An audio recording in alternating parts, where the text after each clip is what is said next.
మన భారతదేశంలో ఎందరో మహానుభావులు జన్మించారు. అందులో భీమ్రావ్ రామ్జీ అంబేద్కర్ గారు 14 ఏప్రిల్ 1891లో జన్మించారు. ఆ వ్యక్తి ఎన్నో మార్పులు, ఇంకెన్నెన్నో ఆశయాలతో తన జీవితాన్ని మనకు అంకితం చేశారు. అలాంటి గొప్ప మనిషి కథ మనందరి కోసం.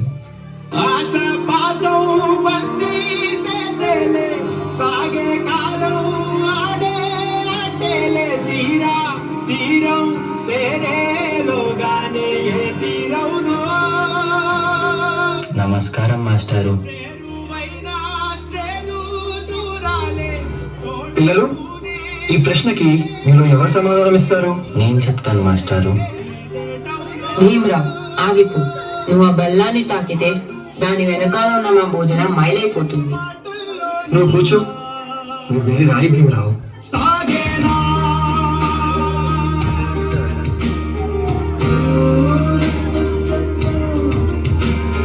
జీవితంలో నువ్వు చాలా గొప్పవాడిని అవుతావు భీమరావు.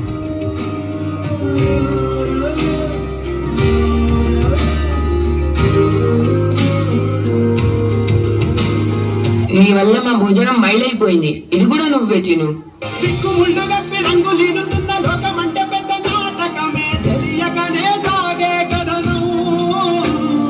నీవు పెట్టుకున్న నమ్మకాలు అన్ని పక్కదారి బట్టి పోతుంటే కంచికి నీ కదలే దూరం.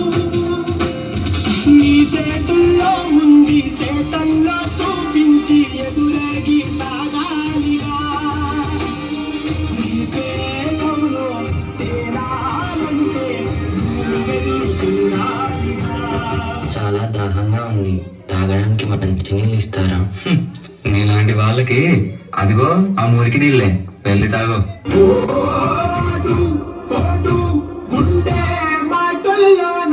మనుషుల్ని మనుషుల్లా చూడండి, పశువుల్లా కాదు.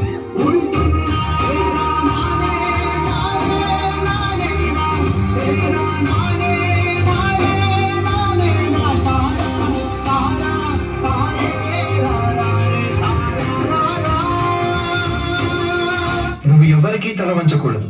నీ చదువు నీ మార్గం కావాలి. విజ్ఞానమే నీ ధనం కావాలి. నీ వాళ్ళ కోసం నువ్వు ఒక దీపంలా నిలవాలి. నీ కృషి, పట్టుదల, దీక్ష మన భారతానికి రాజ్యాంగం కావాలి. ఇప్పటి నుంచి నీ ఇంటి పేరు నా ఇంటి పేరు అవ్వాలి. అందరూ నిన్ను అంబేద్కర్ అని పిలవాలి. సరేనా భీమ్రావ్?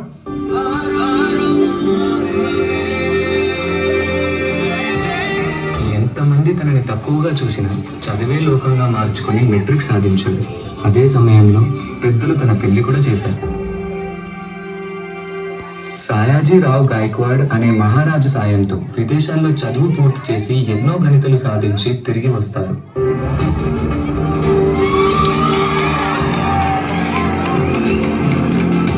బాబా, ఇన్ని సంవత్సరాలు గడిచినా ఈ ప్రజలు మారలేదు, మా బ్రతుకులు మారలేదు. ఎలాగైనా మా తలరాతలు మార్చే దేవుడివి నువ్వే కావాలి బాబా.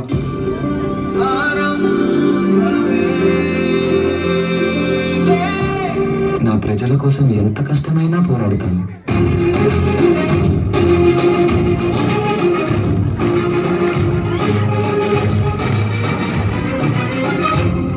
భారత రాజ్యాంగం యొక్క మూసాయుధ కమిటీ అధ్యక్షుడిగా మిమ్మల్ని ఎన్నుకోవడం మాకు చాలా సంతోషంగా ఉంది. ఇన్నేళ్లకి నా ప్రజలకి, నా దేశానికి సేవ చేసే సమయం వచ్చింది. భారత రాజ్యాంగాన్ని నిర్మించే అవకాశం నాకు దక్కింది. దీనికోసం నా ప్రాణాలు అర్పించడానికైనా సిద్ధంగా ఉన్నాను.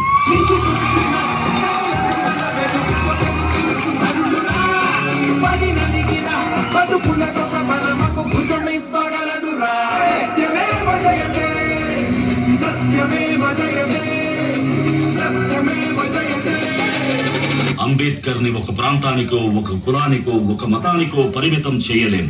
ఎందుకంటే ప్రతి భారతీయుడి గుండెపై చెరగని ముద్ర వేసిన మహనీయుడు ఆయన. అందరి కలలు కన్నది ఆయన కలం. బడుగుల కోసం ధ్వనించింది ఆయన గళం.